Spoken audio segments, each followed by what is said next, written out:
സുഹൃത്തുക്കളെ നമസ്കാരം. ഇന്ത്യയിൽ തന്നെ സാഗർമാല പോലെയുള്ള വലിയ പ്രൊജക്ടുകൾ വരുന്നു എന്ന് പറഞ്ഞ് നമ്മൾ വീഡിയോ ചെയ്തിരുന്നു. തീർച്ചയായിട്ടും അതിന്റെയൊക്കെ എഫക്ട് അല്ലെങ്കിൽ അതിന്റെയൊക്കെ ശക്തി കേന്ദ്രം കേരളം തന്നെയാണ്. അപ്പോൾ ഇവിടെ ആരൊക്കെ ഭരിച്ചാലും കേരളമൊക്കെ വികസിക്കാൻ പോവുകയാണ്. ആ വികസനത്തെ നമ്മുടെ നാടിനും നമ്മുടെ നാട്ടുകാർക്കും യോജിച്ച രീതിയിൽ വളരെ പെർഫെക്റ്റ് ആയിട്ട് ഐഡിയപൂർവ്വം ആക്കേണ്ടത് ഇവിടുത്തെ ഭരണാധികാരികളും കേരളത്തിലെ ജനങ്ങളുമാണ്. തീർച്ചയായിട്ടും അതിനെ നമ്മൾ ബോധവാന്മാരായി ഇരിക്കേണ്ടതുണ്ട്. ഇന്ന് പറയുന്ന പ്രധാനപ്പെട്ട വിഷയമാണെന്ന് പറയുന്നത് കാരണം ആദ്യമായിട്ട് ഒരു രാജ്യത്തിന്റെ ഒരു സ്ഥലത്തിന്റെ പ്രധാനപ്പെട്ട സംഭവങ്ങൾ അവിടുത്തെ നദികളും അവിടുത്തെ പ്രകൃതിയുടെ വരദാനങ്ങളായിട്ടുള്ള നദികളും ജലാശയങ്ങളും ഒക്കെയാണ്. പ്രത്യേകിച്ച് കേരളത്തിൽ നമുക്കറിയാം, കേരളത്തിന് അറബിക്കടലിന്റെ തീരത്താണ് കേരളം കിടക്കുന്നത്. പശ്ചിമഘട്ട പർവ്വത നിരകളുണ്ട്, അവിടെ നിന്ന് ഒഴുകുന്ന നദികളുണ്ട്, 44 നദികളുണ്ട്, അറബിക്കടലിലേക്ക് പോയി പതിക്കുന്നു. അതുകൂടാതെ കിഴക്കോട്ട് ഒഴുകുന്ന മറ്റു നദികളിൽ പോയി പതിക്കുന്ന അപൂർവ നദികളുമുണ്ട്. അതുകൂടാതെ ഇഷ്ടംപോലെ കായലുകളുണ്ട്, ഈ നദികൾക്ക് സബ് അരുവികളുണ്ട്, കനാലുകളുണ്ട്, മറ്റുള്ള പല കുളങ്ങളുണ്ട്, പല തടാകങ്ങളുണ്ട്. അങ്ങനെ കുറെ ജലാശയങ്ങളുള്ള ഒരു സ്ഥലമാണ് കേരളം. അത് നമ്മുടെ വരദാനമാണ്, നമ്മുടെ ഈ ഭൂമിയുടെ. നമുക്കറിയാം കേരളത്തിന്റെ ജീവനാഡി തന്നെ നമ്മുടെ ശരീരത്തിലുള്ള ജീവനാഡി പോലെ നമ്മുടെ കേരളത്തിന്റെ ജീവനാഡിയാണ് ഈ നദികൾ. ഇനി കായലുകളെ പറ്റിയൊക്കെ പറയുമ്പോൾ ആലപ്പുഴയെ പറ്റി പറയേണ്ടി വരും. കിഴക്കിന്റെ വെനീസ് എന്ന് തന്നെ അറിയപ്പെടുന്ന ആലപ്പുഴയുണ്ട്.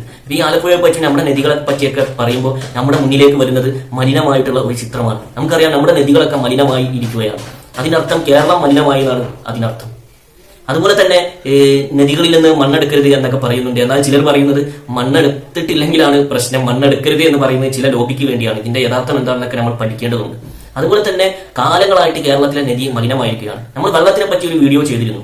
അപ്പം വെള്ളം എല്ലാം പിടിച്ചെടുക്കും, എല്ലാ ഫീലിങ്സും പിടിച്ചെടുക്കും.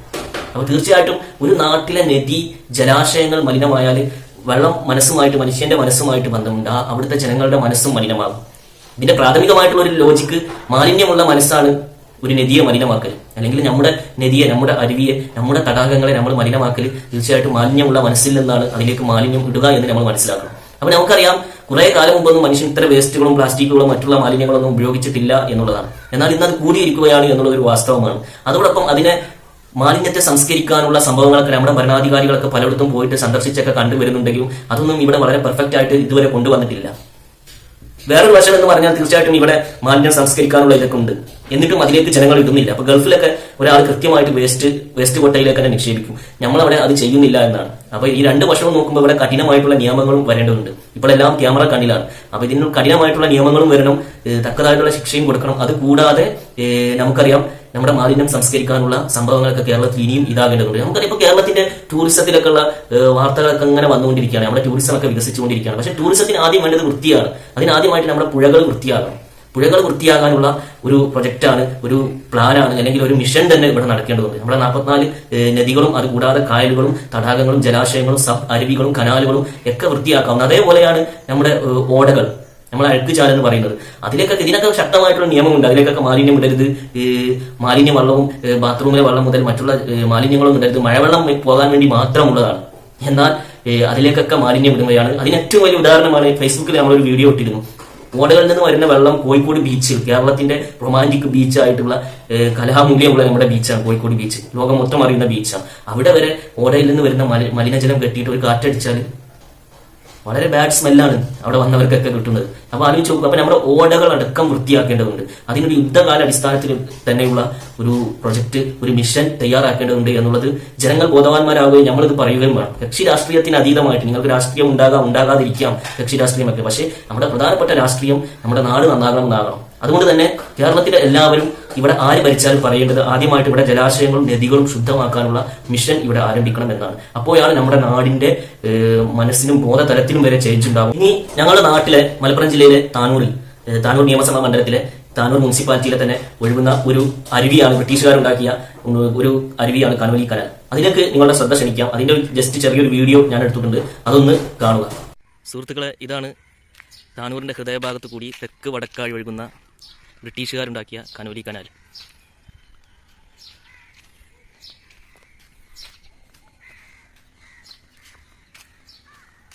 വർഷങ്ങളായി ഇത് മലിനമായിട്ട് കിടക്കുകയാണ്. മുൻ MLA അബ്ദുറഹ്മാൻ രണ്ടത്താണി ഇതിൻ്റെ തെക്ക് വശത്ത് ഇതിൻ്റെ ഒരു പ്രൊജക്റ്റ് മനോഹരമായിട്ട് പണി കഴിപ്പിച്ചിരുന്നു. പക്ഷെ ഇപ്പോൾ വർഷങ്ങളായിട്ട് ഇങ്ങനെ കിടക്കുകയാണ്. അതായത് ഇവിടെ ഉള്ളത് പതിറ്റാണ്ടുകളായിട്ട് അടിഞ്ഞുകൂടിയ വേസ്റ്റാണ് ഇവിടെ ഉള്ളത്. പുറമെ കാണുന്ന വേസ്റ്റ് മാത്രമല്ല, അടിയിലും വേസ്റ്റ് ഉണ്ട് എന്നുള്ളതാണ്.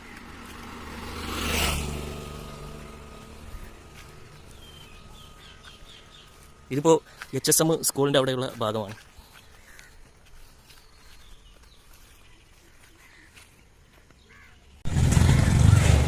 ഇതിപ്പോൾ ദേശീയ ജലപാതയുടെ ഭാഗമായിട്ട് കേന്ദ്ര സർക്കാരിൻ്റെ പ്രൊജക്റ്റായി എന്നാണ് പറയുന്നത്. എവിടെ നിന്നാണ് ഈ പ്രൊജക്റ്റ് വരേണ്ടത്, അവിടെ നിന്ന് എത്രയും പെട്ടെന്ന് വരണം എന്നതാണ് താനൂറുകാരുടെ ആവശ്യം.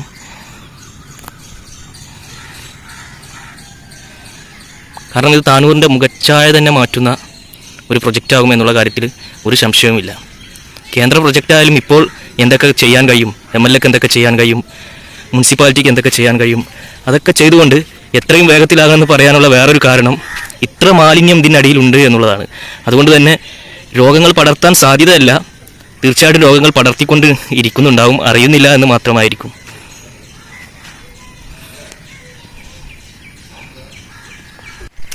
ഇതാണ് കനോലി കനാലിൻ്റെ നന്നാക്കിയ തെക്ക് സൈഡിലുള്ള ഭാഗം.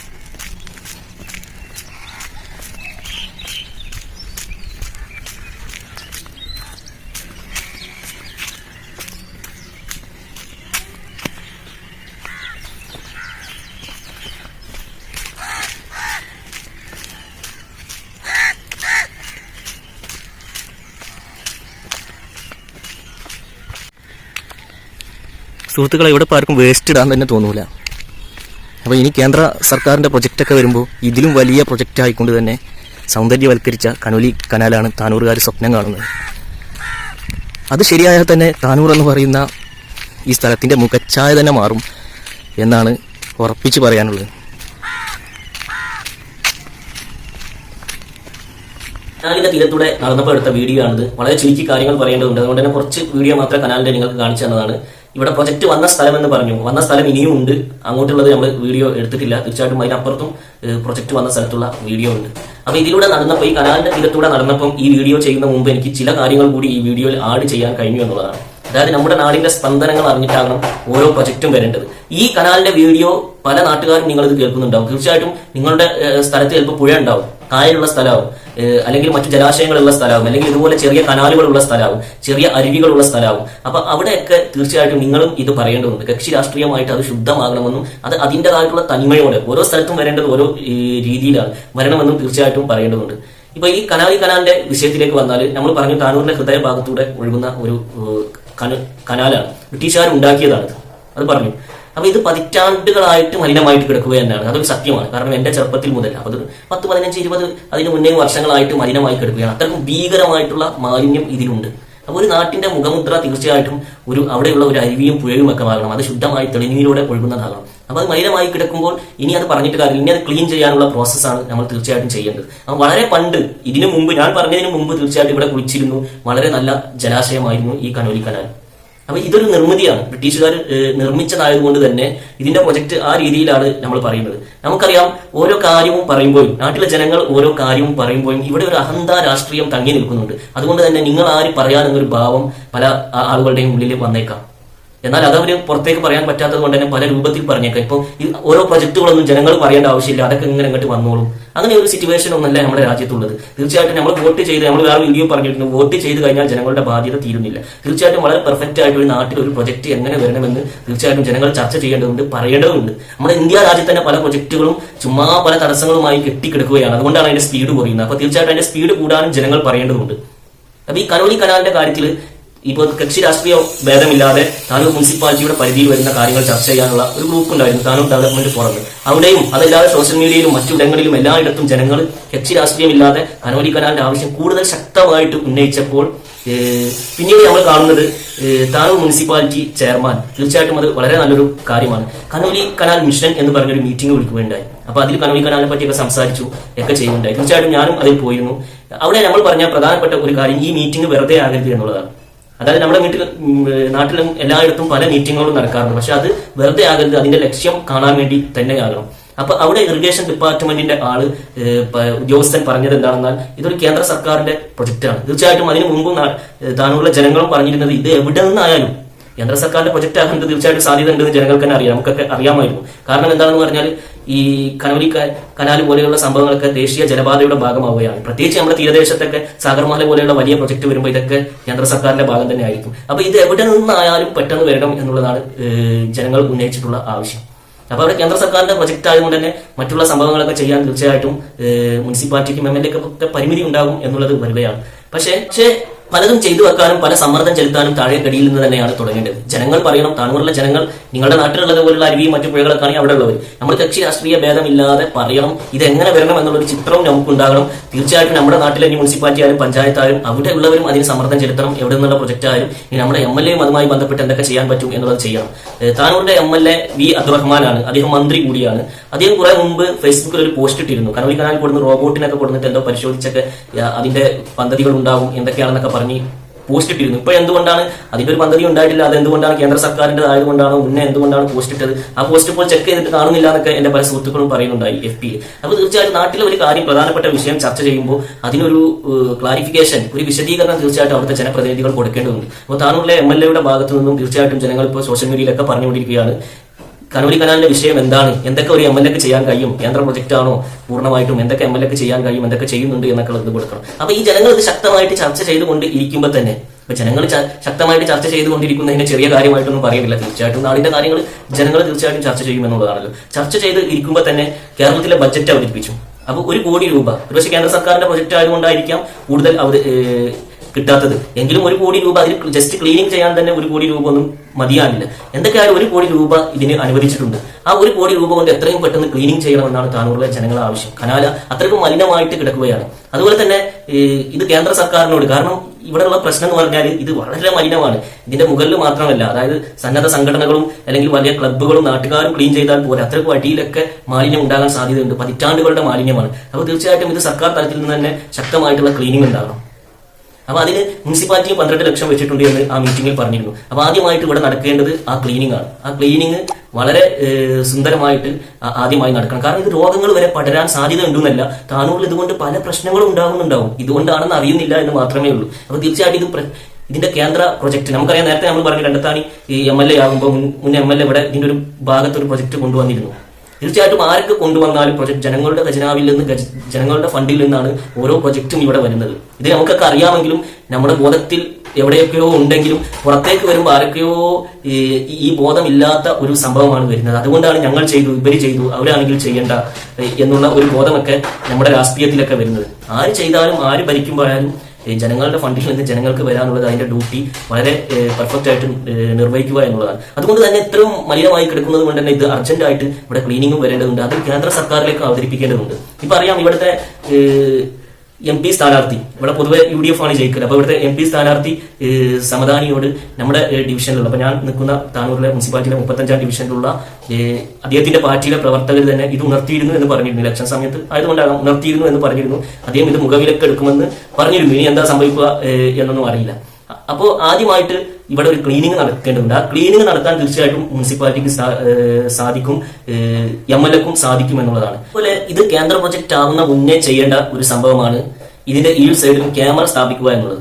തീർച്ചയായിട്ടും അതും കനോലി കനാൽ മിഷൻ എന്നുള്ള ചെയർമാൻ വിളിച്ച മീറ്റിംഗിൽ ആവശ്യം ഉന്നയിച്ചിരുന്നു. അപ്പൊ അതിനെപ്പറ്റി മറുപടി ചെയർമാൻ അതിന് ചില തടസ്സങ്ങളുണ്ട് എന്ന് പറയുമ്പോൾ താനൂരിന്റെ DYSP അത് പൂർണ്ണമായിട്ടും അവർ കൺട്രോൾ ചെയ്യുമെന്നും അതിന്റെ വീഡിയോ ഒക്കെ ചെക്ക് ചെയ്യുമെന്നുള്ള ഉറപ്പ് നൽകിയിരുന്നു. അപ്പൊ തീർച്ചയായിട്ടും അത് മുനിസിപ്പാലിറ്റിയോ MLAയോ ഈ പ്രൊജക്ട് വരുന്ന മുന്നേ തന്നെ ചെയ്യേണ്ട ഒരു സംഭവമാണ്. എന്തൊക്കെ പറഞ്ഞാലും എത്ര ബോധവൽക്കരണമൊക്കെ പതിറ്റാണ്ടുകളായി നടക്കുന്നുണ്ടാവും, ആളുകൾ അവിടെ കൊണ്ടുപോയി ഇടുക തന്നെ ചെയ്യും. അതുപോലെ തന്നെ കേരളത്തിലൊട്ടാകെയും ഇനി താനൂറും എവിടെയായാലും മാലിന്യ സംസ്കരണം കുറച്ചും കൂടി നമുക്ക് മെച്ചപ്പെടേണ്ടതുണ്ട്. ജനങ്ങൾക്ക് മാലിന്യ സംസ്കരിക്കാനുള്ള ഓപ്ഷൻ ഇപ്പോഴും ഉണ്ട്.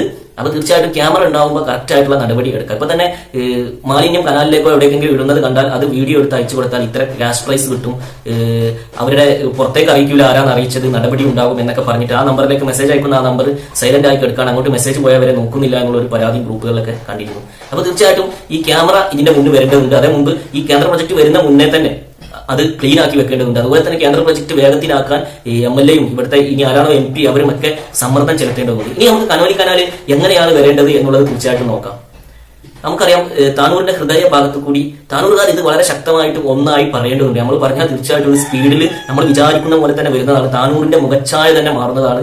താനൂർ സൗന്ദര്യവൽക്കരിക്കുന്നതാണ്. താനൂരിലെ വെള്ളം വരെ മാറുന്നതാണ് തെളിനീരായിട്ടുള്ള കനോലി കനാൽ ഒഴുകുമ്പോൾ, ചില സ്ഥലത്ത് വെള്ളത്തിന്റെ പ്രശ്നമുള്ള സ്ഥലങ്ങളിലൊക്കെ.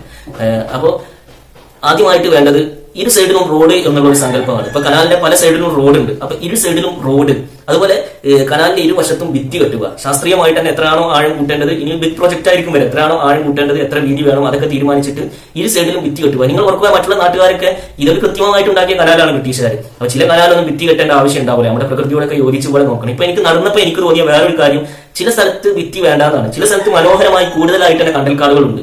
ആ കണ്ടൽക്കാടുകളുള്ള സ്ഥലത്തിനെ ആ കണ്ടൽക്കാടുകൾ നിലനിർത്തിക്കൊണ്ട് കണ്ടൽക്കാടുകളുടെ അപ്പുറത്ത് റോഡ് ഉണ്ടാക്കാമെന്നാണ്. അങ്ങനെ ഇരു സൈഡിലും റോഡ്, സൗന്ദര്യവൽക്കരിക്കപ്പെട്ട ലൈറ്റുകൾ ഇരു സൈഡിലും. ഇതൊന്നും നമ്മൾ യൂറോപ്പിലേക്ക് പോയിട്ട് ഏതെങ്കിലും യൂറോപ്യൻ രാജ്യങ്ങളിലുള്ള ഗ്രാമങ്ങളിൽ, നമ്മുടെ ഗ്രാമങ്ങളിലൊക്കെ ഗ്രാമീണ സൗന്ദര്യം നിലനിർത്തിയുള്ള വികസനമാണ് വരേണ്ടത്. അത് കാണുമ്പോൾ തെളിനീരുള്ള അരുവിയൊക്കെ കാണുമ്പോൾ നൈസ് എന്ന് പറയേണ്ടത്, നമ്മളിവിടെ തന്നെ അതൊക്കെ വരണം. അപ്പോൾ തീർച്ചയായിട്ടും ഇരു സൈഡിലും റോഡ്, സൗന്ദര്യവൽക്കരിച്ച ലൈറ്റുകൾ, അതുപോലെ തന്നെ ചെടികൾ, പൂക്കൾ, മറ്റു മരങ്ങൾ, ഇതൊക്കെ ഇരു സൈഡിലും വെച്ച് പിടിപ്പിക്കണം. ചില സ്ഥലത്ത് ഭിത്തി കെട്ടണം. ഭിത്തി കെട്ടേണ്ടാത്ത കണ്ടൽക്കാട് ഒഴിച്ചിടേണ്ട സ്ഥലങ്ങൾ ചിലതുണ്ട് എന്ന് എനിക്ക് നടന്നപ്പോൾ തോന്നി. അത് ഒഴിച്ചിടുകയും വേണം. ഇങ്ങനെ ഒരു പ്രൊജക്ട് വന്നു കഴിഞ്ഞാൽ തന്നെ പിന്നെ വേറൊരു സംഭവം എനിക്ക് മനസ്സിലായത്, നമുക്കറിയാം ഇപ്പോ കനാൽ മിഷന്റെ മീറ്റിംഗിൽ തന്നെ ചെയർമാനൊക്കെ സംസാരിച്ചിരുന്നു, ഇവിടെ ഇരു സൈഡിലും ഇപ്പൊ എന്നെക്കാളൊക്കെ മുതിർന്നവരായിട്ടുള്ള താനൂറുകാർക്ക് കൂടുതൽ അറിയാം, ഇരു സൈഡിലും കൃഷി ചെയ്ത സ്ഥലമായിരുന്നു. കനാലിന്റെ ഇരു സൈഡിലും സമൃദ്ധമായിട്ട് നെല്ല് മാത്രമല്ല എല്ലാത്ത കൃഷികളും ഇവിടെ ഉണ്ടായിരുന്നു എന്നുള്ളതാണ്. തീർച്ചയായിട്ടും അതൊന്നും വാചകത്തിൽ മാത്രമാകരുത്, നമുക്ക് തിരിച്ചു കൊണ്ടുവരണം. കൃഷിക്കൊക്കെ വളരെ പ്രധാനമുള്ള കാലമാണ്. ഈ ചാനലിൽ നമ്മൾ കുറെ കൃഷിയെ പറ്റി പറഞ്ഞിട്ടുണ്ട്. ജൈവികമായി ആധുനികമായിട്ടുള്ള രീതിയിൽ തന്നെ കൃഷി ചെയ്യണം. അപ്പൊ ഇത്ര മീറ്റർ അകലെ, കനാലിന്റെ അകലെ വീട് വെക്കരുതെന്ന് ഇപ്പൊ തന്നെ നിയമമുണ്ട്. അതായത് ഇനിയും കൂടുതൽ സ്ഥലങ്ങളിലാണ് ഈ പ്രൊജക്ട് വരുന്നത്, കൂടുതൽ മീറ്റർ കൂടുകയാണെന്ന് പറഞ്ഞു. ഞാൻ പറയുന്നത്, ഞാൻ കനാലിന്റെ തീരത്തൂടെ നടന്നപ്പോൾ ഇഷ്ടംപോലെ പറമ്പുകൾ ഇപ്പോഴും തെങ്ങിൻ തോപ്പുകൾ കിടക്കുന്നുണ്ട്. ഇപ്പൊ നെല്ലൊന്നല്ല, തെങ്ങിൻ തോപ്പാക്കിയിട്ടുണ്ടല്ലോ. അതൊക്കെ അവിടെ ഒന്നും വീടെടുക്കാൻ ഇനി സമ്മതിക്കരുത് എന്നാണ്. പ്രയോഗികമാകുക എന്ന് ചോദിച്ചാൽ അതൊക്കെ പ്രയോഗികമാക്കേണ്ട കാലമാണ് ഇനി വരുന്നത്. കാരണം ഭക്ഷ്യക്ഷാമൊക്കെ നമ്മുടെ മുന്നിലേക്ക് വരാൻ പോവുകയാണ്. അപ്പം കനാലിന്റെ തീരത്തുള്ള പറമ്പുകളിൽ, ഇനിയുള്ള പറമ്പുകളിൽ കേന്ദ്ര സർക്കാരിന്റെ പ്രൊജക്ട് വരുമ്പോൾ ഇത്ര ദൂരം വീടെടുക്കരുത് എന്നുള്ള നിയമം മാത്രമല്ല, കനാലിന്റെ തീരത്തുള്ള ആ വലിയ തെങ്ങിൻ തോപ്പായി ഇപ്പൊ കിടക്കുന്ന പറമ്പുകൾ, ഞാൻ അങ്ങനെ നടന്നപ്പോൾ കുറെ പറമ്പുകളുണ്ട്, അവിടെ ഒന്നും ഇനി ഒരു വീടും കൊണ്ടുവരരുത് എന്നുള്ള നിയമം കൊടുത്തിട്ട് അവിടെ കൃഷി ചെയ്യണം എന്നാണ്. താനൂറിന്റെ പ്രധാനപ്പെട്ട കൃഷി സ്ഥലം അവിടെ തന്നെ ആക്കണം. അതിനെ എല്ലാത്ത ഭാഗത്തും ചെയ്യണം. അതല്ലാതെ വളരെ ശാസ്ത്രീയമായിട്ട് ജൈവികമായിട്ട് തന്നെ അവിടെയൊക്കെ കൃഷി ചെയ്യാൻ കഴിയും എന്നുള്ളതാണ്. അപ്പൊ ആ പറമ്പുകളിലൊക്കെ ഇപ്പം വീടുള്ള സ്ഥലങ്ങളൊക്കെ ഓട്ടോമാറ്റിക് ഉണ്ട്. അതല്ലാതെ ആ പറമ്പിലൊക്കെ കൃഷിയും, ഇരു സൈഡിലും റോഡും, ഇരു സൈഡിലും ചെടിയും പൂക്കളും, തെളിനീരായി ഒഴുകുന്ന കനോലി കനാലും, പല കനാലിന്റെ സൈഡിലും പല രീതിയിലുള്ള അടിപൊളിയായിട്ടുള്ള കൃഷികളും വരുമ്പോൾ താനൂരിന്റെ മുഖച്ഛായന മാറും. നമ്മുടെ കാർഷികമായിട്ടുള്ള സമൃദ്ധമായിട്ടുള്ള ഏരിയ ആയിരുന്നു അത് എന്നുള്ളത് സംസാരത്തിൽ മാത്രമായാൽ പോരാ. എന്റെ അപ്പൂപ്പൻക്ക് ഒരു ആന ഉണ്ടായിരുന്നു എന്ന് പറഞ്ഞാൽ പോരാ, അതിനെ നമ്മൾ തിരിച്ചു കൊണ്ടുവരിക. അപ്പോൾ കേന്ദ്ര പ്രൊജക്ട് വരുമ്പോൾ ഇങ്ങനെയാകണം നമ്മൾ പ്രൊജക്ട് സമർപ്പിക്കേണ്ടത്.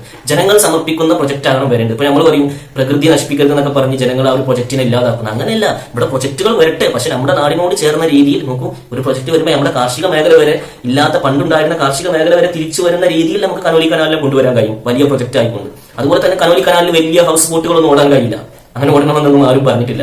മറിച്ച് അതിൻ്റെതായിട്ടുള്ള ചെറിയ ജലാശയ ഗതാഗതവും നടത്താൻ കഴിയും. താനൂരിൽ ഇങ്ങനെ മൊഞ്ചോടെ തെളിനീരോടെ നമ്മൾ ഈ പറഞ്ഞ പോലെ കനോലി കനാൽ നിൽക്കുമ്പോൾ താനൂരിന്റെ സൗന്ദര്യം അങ്ങോട്ട് കൂടും.